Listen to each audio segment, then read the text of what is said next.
I very often watch a lot of young people sort of meander around without any idea about why they're doing what they're doing.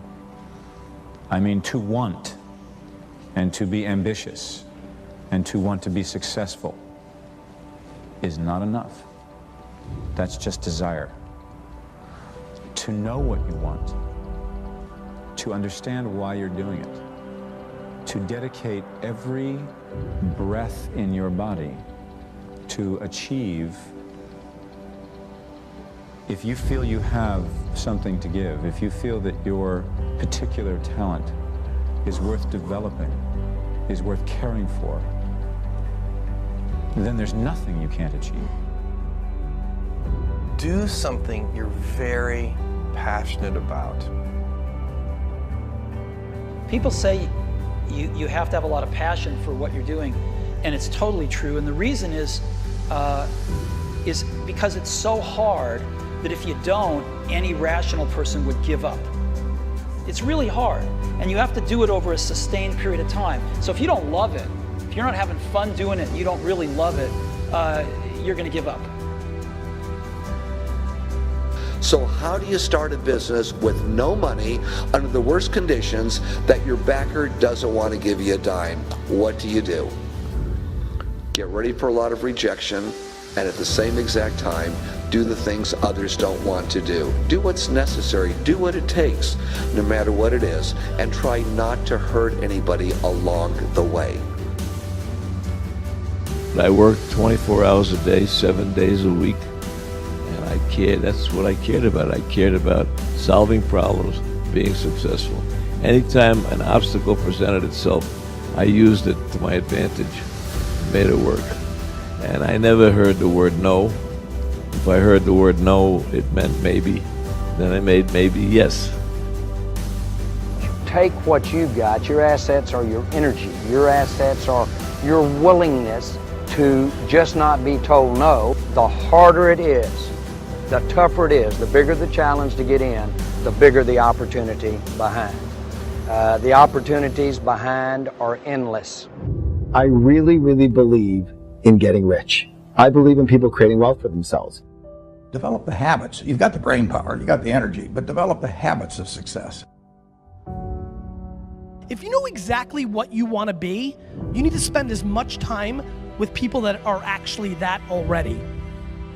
We become our standards in many ways. If you are surrounded by B players or average performers, and that is your standard, then your mindset will operate at the standard that is offered to you by the people around you. I mean, we do become our social orbit. Don't allow anyone, friend, family, acquaintance, teachers, whoever it is, don't allow anyone to tell you that what you are dreaming for yourself and your family is not possible. It is possible.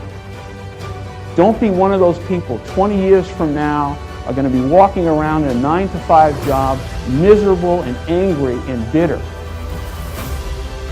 What fear is stopping you in your tracks and burning the soles of your feet?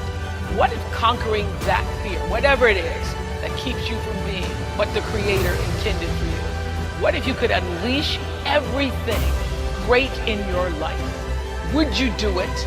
Would you say yes to that? You will receive from the world who you become. But the doorway to success, I suggest to you, swings inward, not outward. And the best way to have a game-changing life, and the best way to have a world-class lifestyle, and the best way to change the world is to change yourself. I mean, we get from life who we become. To have the results of a game changer, you need to start thinking and behaving like a game changer. And that means thinking like a game changer, populating your mindset with the best books, with the best ideas, with the best conversations, behaving in ways that most people don't behave. Again, you want to have the results very few people have, you've got to start doing things that very few people do. Turn off the television, delete the naysayers, stop gossiping and start producing, eat better food, run longer runs, shift from a focus on what's not working to a focus on what's working. I mean, you really want to install a whole new series of mindsets and a whole new series of rituals that very few people are doing. In the end, luck plays a very important part in how successful you are, but the harder you work and the longer you work, the luckier you're going to be. I've always thought that each person invented himself for whatever reasons, through whatever circumstance, through whatever he has gone through, that we are each a figment of our own imagination.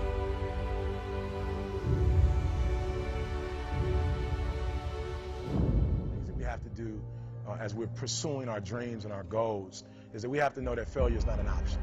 You know, and you got to hear this one. This one is important because you've got to tell yourself, despite again the circumstances, the situations, you have to tell yourself that, listen to me, I'm not going anywhere until I get the goal. Like until I make my dreams become a reality.